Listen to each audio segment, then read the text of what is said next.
सत्य आणि स्पष्ट बोलणारा कडू जरी वाटत असला तरी तो कधीच धोकेबाज नसतो.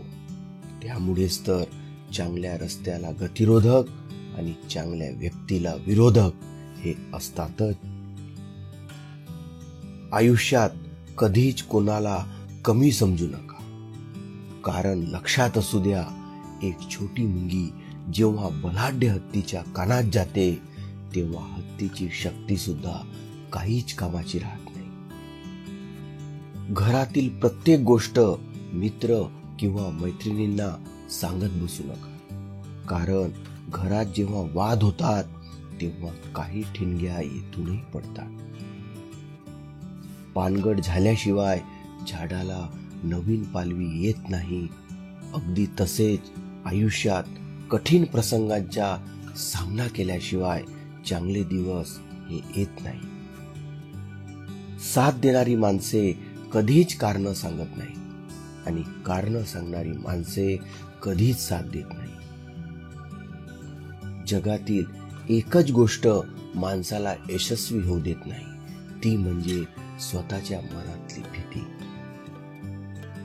पोटात गेलेले विष हे फक्त एकाच माणसाला मारते, पण कानात गेलेले विष हजारो नाती संपवून टाकते. म्हणून दुसऱ्याच्या सांगण्यावर विश्वास ठेवण्यापेक्षा स्वतःच्या पाहण्यावर जास्त विश्वास ठेवा.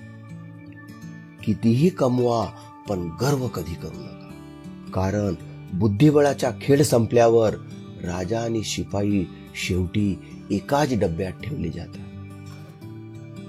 आयुष्य हे खूप सुंदर आहे, एकमेकांना समजून घ्या व जीव लावा.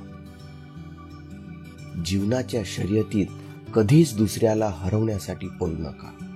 पळायचे असेल तर स्वतःला जिंकण्यासाठी पळा. जीवनात अशा लोकांना जवळ करा ज्यांचा चेहरा नाही तर मन चांगले असेल.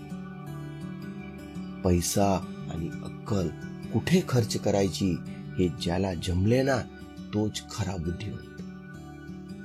आपल्या नियतीचे मालक बना, पण परिस्थितीचे गुलाम बनू नका. आत्मविश्वासाचा अभाव हेच अपयशाचे खरे कारण आहे. काही गोष्टी ह्या बोलून दाखवायच्या नसतात, तर त्या करून दाखवायच्या असतात. आयुष्यात एकदा तरी वाईट दिवसांना सामोरे गेल्याशिवाय चांगल्या दिवसांची किंमत कळत नाही. ध्येय उंच असेल ना, तर झेप देखील उंचच घ्यावी लागते. जर जग कधी तुम्हाला नाव ठेवण्यात व्यस्त असेल ना, तर तुम्ही नाव कमविण्यात व्यस्त राहा.